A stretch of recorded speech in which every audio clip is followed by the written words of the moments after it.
예, 장관님. 예. 예, 수고 많으십니다. 지난 법사위 전체회의 때 비동의 간음죄 논의에서 사용하신 근거와 팩트가 저와 많이 달랐죠. 독일 부분 말씀하신 건데요. 제가 회의가 끝나고 법무부 담당자가 근거 자료 가져왔고 장관께서 인용한 통계가 틀렸다면서 여러 번 깊은 사과를 하고 갔습니다. 그 내용 중 하나만 살펴볼게요. 시간이 없으니까. 하나밖에 없었던 것 같아요. 아닙니다. 장관은 지난 2월 대정부 질문 당시 우리나라 성범죄 유죄율이 90%고 비동의 간음죄를 도입한 독일 유죄율은 8%였기 때문에 국가적 상황이 다르다고 주장했고 우리나라에서 비동의 간음죄 논의가 절실하지 않다라는 하나의 근거로 사용했습니다. 그리고 제가 지난 전체 회의에서 두 통계를 동일선상에 놓고 비교할 수 없다는 말씀 드렸습니다. 기억하시죠? 근데 제가 이미 한 번 팩트가 틀렸다고 1차 질의에서 지적을 했음에도 불구하고 2차 질의에서 장관은 기본적인 팩트 체크조차 하지 않고 잘못된 통계가 맞다고 우기셨어요. 속기록입니다. 보시면 통계를 확인하고 틀리지 않다고 주장하셨어요. 그때 당시 제대로 확인하고 답하신 건 맞습니까? 지금 말씀하신 것 중에 독일 부분을 말씀하시는 것 같은데요. 스웨덴 부분도 마찬가지입니다. 스웨덴은 부분도 정확하죠. 잘못됐다고 얘기를 했고요. 누가 잘못됐다고 왜냐면 얘기를 카운트하는 했어요? 방식이 달랐으니까. 아니요, 근데 그렇지 않아요. 그것도 와서 스웨덴 법무부에서 23%는 인정을 그대로 했습니다. 통지에 나와 있는 거고 아유, 독일의 장관님. 경우에는 장관이 그렇게 발언한 부분을 제가 인용한 것이라는 말씀 드립니다. 아니면 여기 보시죠. 이게 이 속기로만 봐도 지난 회의 끝나고 그때 독일 관련해서 팩트 체크 제대로 해보셨습니까? 지원님, 제가 설명드릴 기회를 주시면요. 스웨덴, 한국의 기소 대비 유죄율을 기준으로 했던 것이고요. 그 독일에 대해서 얘기한 것은 제가 약간 이 의회에서 장관이 비동간 도입 당시에 발언했던 거 그대로 인용하다 보니까 오해의 소지가 있었던 것 같습니다만 기소 대비로 69%입니다. 역시 20% 이상 차이가 나기 때문에 그 큰 경향에서 한국보다 굉장히 차이가 난다는 점에 대해서 분명합니다. 근데 뭐 8%하고 70%는 완전히 다른 얘기고 스웨덴 같은 경우도 카운트하는 방식이 달라서 이 범죄율이나 이런 것들이 다르다는 것을 그때 확인했었고 통계를 법무부에서도 내는 와서도 방식은 나라마다 확인했습니다. 다 차이가 있기 때문에 완전하게 또 같을 수는 여전히 없어요. 인정을 안 하시는군요. 네. 그러면 여기서 지금 말씀드려야 되는 건 굉장히 중요한 게 뭐냐면요. 이런 식으로 팩트가 틀렸는데도 아니라고 자꾸 우기고 그러면은요. 짧은 시간에 뭔지 전달하기 굉장히 어렵습니다. 이 비동의 간음이라는 거는 민감한 문제고 국민들께서 오해하시는 부분이 많기 때문에 법무부에서 섬세하게 준비를 잘 해나가야 됩니다. 적어도 틀린 팩트는 가져오지 말으셨어야죠. 장관이 국회에서 근거를 가지고 잘못을 지적하는데 어떻게 기본적인 사실 확인도 제대로 안 해보고 무조건 맞다고 우기실 수 있는 겁니까? 이게 장관이 확인이 안 되었으면 아직 확인이 덜 되었다, 살펴보겠다 솔직하게 말씀하시면 되는 겁니다.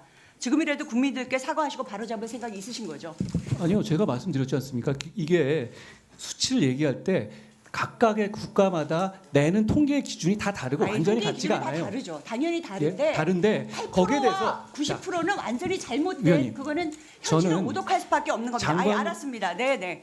여전히 저걸 인정을 안 하시는. 아니 말할 기회를 안 주시고 그냥 뭐 알았다고 하시면 말씀만 하시고 지나가면 어떻게 합니까? 법무부에서 와서도 자기네 통계가 잘못 봤다. 이거를 이렇게 근거를 잘못 봤다라고 사과를 한 사실까지도 인정을 안 하시면. 아니 이 통계가 그 굉장히 기준이 다른 곤란하죠. 부분이 있고 그걸 설명하면 되는 부분이죠. 그리고 문제는 아니요, 그렇죠. 그렇죠. 예, 맞습니다. 그러니까 잘못됐다고 인정하고 우리 그 차이의 근거가 뭔지를 정확하게 보면 되는 건데 그거를 인정을 안 하면서 스웨덴 거를 갑자기 갖다가 놓으시면서 설명을 하려고 하니까 굉장히 우리가 지금 얘기할 수 있는 아니 스웨덴 거 정확하잖아요. 아니요, 틀렸습니다. 아니 스웨덴은 사람마다 카운트하는 다른데 방식이 다른 거죠. 그 기준은 어차피 그 통계는 스웨덴에 없어요. 스웨덴은 카운트하는 방식이 다릅니다. 그게 전제였고요. 아니 그건 사람마다 법무부에 여러 와서도- 차례 피해 당했다 그 말씀하시는 거죠? 그렇죠. 스웨덴은 그러면 카운트하는 문제는 방식이 그 다르다는 숫자가 얘기를 그렇게 하고 크지 있는 거고요. 않은 데다가 아유, 예, 그게 그렇게 네, 알았습니다. 네. 절대 인정을 안 하시는군요. 그러면 이거 좀 묻죠. 저도 너무 궁금해서 오늘 계속 진행하면서 이 헌법재판소 판정이요. 지난 23일 장관 및 검사 6인이 청구한 권한쟁의 사건에 대해서 헌법재판소의 결정 어떻습니까? 졌습니까? 이겼습니까? 장관님 입장에서. 그렇게 세상 일이 졌습니까? 이겼습니까? 이거는 묻기 좀 명확한 쉽죠. 것 같습니다. 자 이거는 중요한 건 명확하게 답변해 주셔야 될 것 위장탈당으로 같습니다. 인한 명백한 위헌과 위법적인 절차로 입법이 진행됐다는 점을 명시했다는 점입니다. 그건 인정하시죠? 그 장관 및 검사 아니, 6인이 그거 인정하시지 않아요? 청구한 권한쟁의에 대해서요. 그거에 저희는 대해서 답변을 제가 듣고 장관과 검사의 권한을 확인하기 위해서 그 청구를 했던 것이 아니에요. 뭐냐면 위법하고 위헌적인 입법이 있었는지 절차와 내용이 위법의 문제인데 내용에 대해서는 아예 각하에서 판단하지 않았고 절차에 대해서는 입법이 위헌이고 위법이지만 유효하다는 이상한 결론이 나온 거죠. 예, 저는 국회의원들이 이 부분에 대해서 얘기할 수 있다고 생각합니다. 근데 제가 지금 문제 삼으려고 하는 거는요. 장관이 이런 식의 논쟁을 해서는 안 된다는 생각입니다. 아니 장관이 왜 얘기를 하면 안 제가 됩니까? 작년 8월부터 법사위회의를 통해서 장관께 청구인 자격이 없다고 지적했었는데요. 아니, 위원님이 지적하시면 하시면 안 되나요? 잠깐만 좀 들어보시죠. 이게 국민의 목소리라고 생각하고 좀 들어보시죠. 저는 이게 헌재가 여러 번 수사권의 입법 정책 차원의 문제라는 취지의 결정을 낸 바 있고요. 이런 식의 청구 소송을 내면 굉장히 논쟁적으로 흐를 수밖에 없습니다. 근데 이런 논쟁적 갈등적 것을 장관이 주도하는 게 저는 가장 큰 문제라고 생각합니다. 그러니까 어느 장관도 하지 않았던 국회 대상의 권한쟁의 심판을 하여서요. 이게 이 공직자의 책무에 대해서 법무부 장관이 이 해석상의 문제에 있어서는 저는 법무부 장관이라면 공직자라면 가장 법률을 그대로 어떻게 하면 가장 보수적인 과정을 따라 나가면서 혼란을 줄일 수 있을까를 고민하는 게 자격이 맞다고 생각합니다. 저는 그런 면에서 이 장관의 권한쟁의와 이 논란을 일으키는 것 이런 식의 방식은 정말 문제가 있다고 생각을 하고요. 자, 정리해 주시죠.